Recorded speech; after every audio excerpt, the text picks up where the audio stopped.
This is the first time we've had a match and a band performing at the same time, so it's gonna be nuts. He said nuts. I said nuts.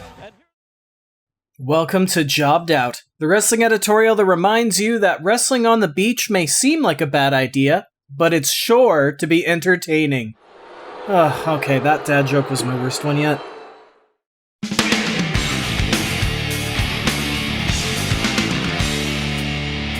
We've finally made it, folks. Part 3 of WCW and MTV's weird little forgotten trilogy. We looked at the ultimate music video bash featuring Carson Daly, a disaster of epic proportions when weather limited them to one 90-second match, followed by nearly 2 hours of music videos bouncing back and forth in a jarring, unwatchable way. Like no other, but a smooth like cream. You only see what your eyes want to see. That show saw Diamond Dallas Page win a title belt that would never be referenced again. After a brief retooling, we got WCW Snow Brawl, featuring Rob Zombie and his gun, which was mercifully only 30 minutes long and did give us a battle royal with a music track added in post. This one came down to Brian Adams, not that one, taking the win after betraying his NWO stablemate Disco Inferno, before being attacked by fresh babyface Conan. While the show was largely panned, it was a huge step in the right direction compared to where this whole thing had begun. But had the teams at WCW and MTV learned enough to finally bring fans of both worlds a hit? Third time may be a charm, because March 12th, 1999, MTV airs Beach Brawl from Fat Tuesday in Cancun, Mexico, featuring the most athletic, high-flying wrestlers of the World Championship Wrestling. That's not my quote, that's his. 6 of the most athletic, high-flying wrestlers in the WCW. This show was taped on February 6th and seemed to very much just be Snow Brawl, but with some fine-tuning. We open with the Nitro Girls performing bit before a dissolve to our announce team, WWE Hall of Famer Jimmy Hart, alongside WWE Hall of Famer Kid Rock. Yes, seriously. Joining them is 27-time WWE Hardcore Champion who absolutely should be a WWE Hall of Famer, Raven. Just like Snow Brawl, the feature today is another Battle Royale. I would like a Battle Royale with cheese. It's like some Pulp Fiction gibberish, Absolutely. Right? While Snow Brawl's Battle Royal consisted of 7 performers with music edited into the program after the fact, Beach Brawl tried something different. This time having 6 performers wrestle alongside a live Fear Factory show to promote their new album, Obsolete, which had been out for about 9 months at this point. Now, y'all big wrestling fans? I'm a wrestling fan. Let's check it out. Who's gonna take this today? I think Mysterio Jr. is going to take it. Why's that?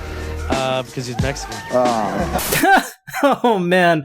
Yeah, if you wanted proof these guys don't watch wrestling, it's that Dino here thinks WCW would push a Mexican. Also, Mysterio's from San Diego, but whatever. We cut to Kid Rock alongside the Nitro Girls, one of which seems really focused on Kid's small package. Funny thing is, that Nitro Girl is Whisper. Whisper, for those not in the know, was at that time engaged to and is to this day still married to Shawn Michaels. I guess she had a type. Kid begins introducing our wrestlers for the day, beginning with Billy Kidman, who was in both the previous MTV shows. I would not expect any less confusion from this rinky-dink little channel like MTV. This time coming out to House of Pain's Shamrocks and Shenanigans. Up next is Hugh Morris, who got the lazy anti-Marilyn Manson shtick that we also saw during Snow Brawl. He'd make mincemeat out of Marilyn Manson. Yeah, go figure that out. Here's Hugh Morris. I would love to kick Marilyn Manson's ass. Please welcome the baddest man from the barrio. Here's Conan. Rey Mysterio, who should have been in all of these events, comes out third to Delinquent Habits, who, I gotta say, as a former strip club DJ, severely underrated. Raven, who, okay, let's face it, is shit-faced, declares that Mysterio is a great wingman when going out to party at night. And he's great to go hang out with at night because he's so cute. He's like bait to bring in the sexy chicks. The Ayatollah of Rock and Rolla, Chris Jericho, comes out next with a microphone in hand to cut a heel promo on the crowd, telling them they need to stop partying and get back to school. This is coming from the one wrestler in the company who's the best fit for MTV's rock audience. Chavo Guerrero comes out to Blur's Song 2, and we quickly learn that Kid Rock doesn't know how to say Tornado DDT. This guy polishes off his opponents with his ring-shaking Tornado DDT move. Just another reminder, that guy is in the WWE Hall of Fame. Finally, Perry Saturn rounds out the group, complete with Marilyn Manson's Beautiful People as his theme to the chagrin of Kid Rock. His favorite opponent bashy song is Marilyn Manson's Antichrist Superstar. That guy's weird, man.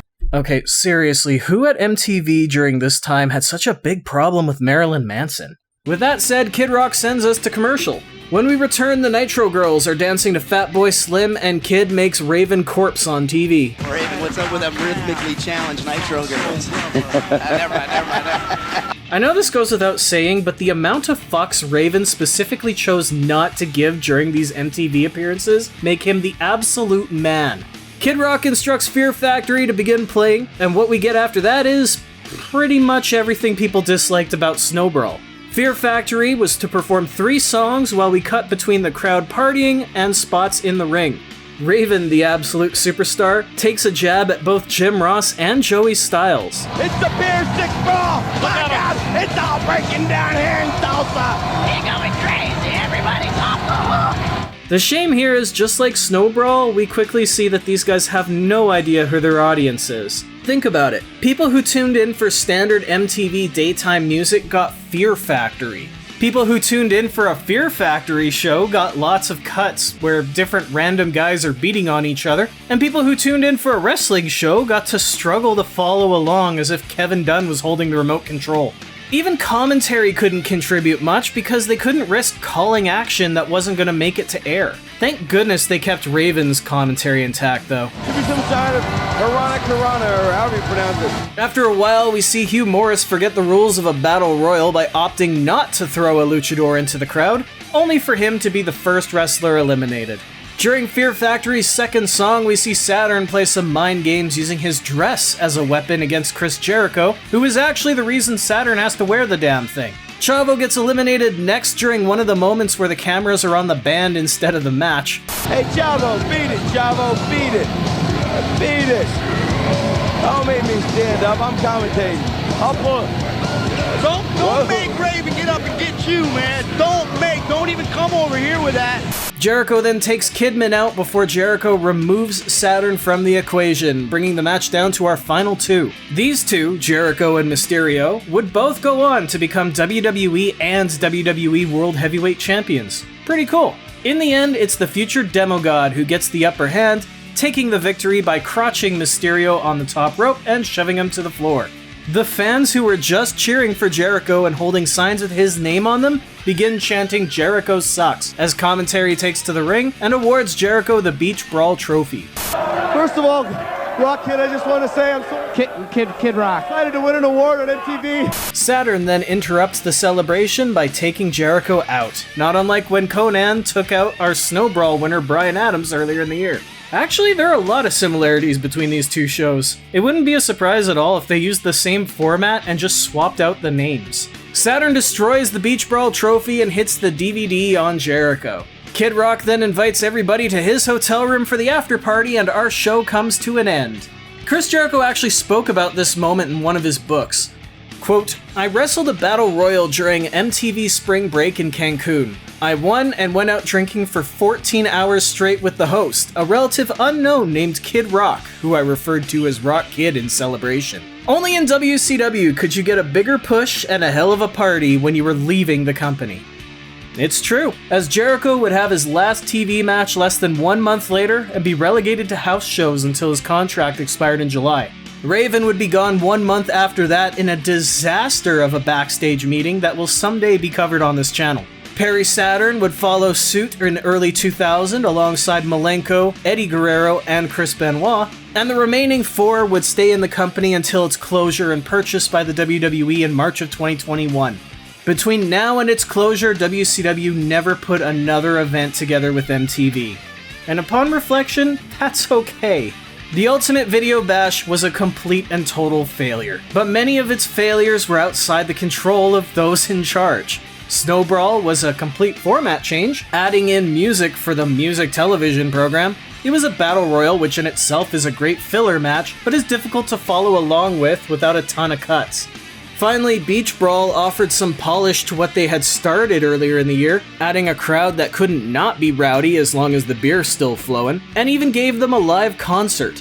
Unfortunately, when you factor in the audience was a bunch of jocks and bar stars watching pro wrestling to a heavy industrial show, it's a bit jarring. MTV basically realized that this partnership with WCW was not working, and they wanted to make the show as little WCW and as much MTV as they could. The event here wasn't great, but it wasn't offensively bad. Nobody came off horrendously out of touch. This was just a transaction being completed. The harsh part is this wouldn't even be the worst music-related thing WCW does in the year 1999. Stay tuned for that one. But with all that said and done, that was WCW and MTV's Beach Brawl. And I want to ask you, what did you think? Did they fix enough of the issues that they were having in Snow Brawl, or did they just give Malibu Stacy a new hat? Should wrestling companies pursue this kind of setting again, or is a sunny day at a beach resort just not wrestling atmosphere? And if you were in charge of the WCW MTV deal, what would you have done to make it a winner for both sides? Let me know in the comments, and be sure to subscribe to the channel for more, because I want you to be a part of this conversation too. For now though, I better get my shoulders off the mat, so I want to thank you for tuning in to Jobbed Out. I'll catch you next time.